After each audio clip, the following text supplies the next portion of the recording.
Sur les céramiques, ils faisaient quoi? Ils décoraient comment? En peinture. Alors, en quelque sorte avec de la peinture, oui, ils peignaient. Il y a des personnes comme des rois, des reines. Il y a des personnages, alors c'est pas des rois et des reines, mais il y a des personnages qui faisaient. Changée 2 fois par an, l'exposition de poche du musée de Georges Sand et de la Vallée-Noire présente tour à tour une partie de ses collections. Depuis le 24 septembre et jusqu'au 30 décembre, ce sont des céramiques sorties pour la première fois des réserves qui se laissent à découvrir. Des pièces étrusques et grecques, des pichets, des bols, des fioles de parfum entre autres. Un voyage en Italie entre le 8e et 1er siècle avant Jésus-Christ. En tout, on a 59 céramiques et un miroir. Et ils nous ont été donnés à la fin du 19e siècle par un général de Beaufort, qui était un général originaire de l'Indre. Et en fait, tout le propos de cette exposition, on a appelé ça mystère étrusque, parce qu'il y a un peu un mystère autour de cette collection. D'une part, parce que c'est la première fois qu'on la présente vraiment au public. Elle a été pendant très longtemps un peu inconnue dans les réserves.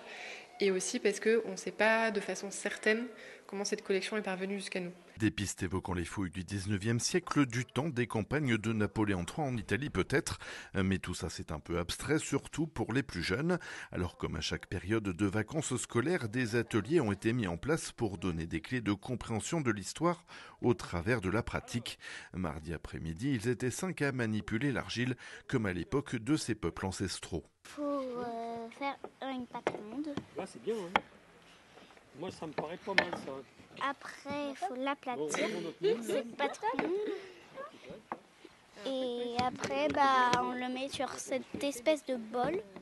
Et après, on a juste à le faire cuire. Et à emboîter. On va peut-être le fabriquer avant. Ouais. Entre activités ludiques et pédagogiques pour apprendre aux enfants et faire le lien entre poterie exposée et savoir-faire, le musée a fait appel à Pierre Desmar, céramiste professionnel et local. Conception ce mardi, finalisation et décoration mercredi prochain.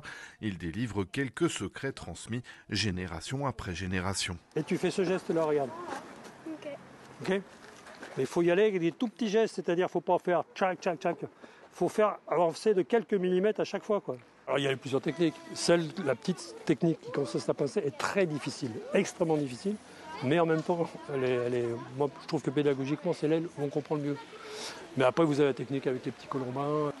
Moi je leur ai apporté des terres toutes prêtes, moulinées, tout ça, mais on aurait pu jouer le jeu d'aller chercher la terre, la préparer dans des seaux, la malaxer à la main et tout, comme faisaient les potiers autrefois. Mais sinon, on a toujours les mêmes techniques ancestrales. Le geste ne change pas. Après, la créativité, elle est énorme, elle est illimitée. Après, Voici l'assiette que je viens de faire à l'instant. Eh bien, écoute, c'est plutôt pas mal. Tu essaies de la remettre un petit peu plus ronde, là. Hein, remonte un petit peu tes bords. Ouais. Une plaque ronde, vous remontez les bords, ça fait une assiette. J'avais pas pensé, mais c'est une bonne idée. Quelques jours de séchage pour laisser durcir l'argile et faciliter les assemblages, puis peindre les fabrications et le tour sera joué.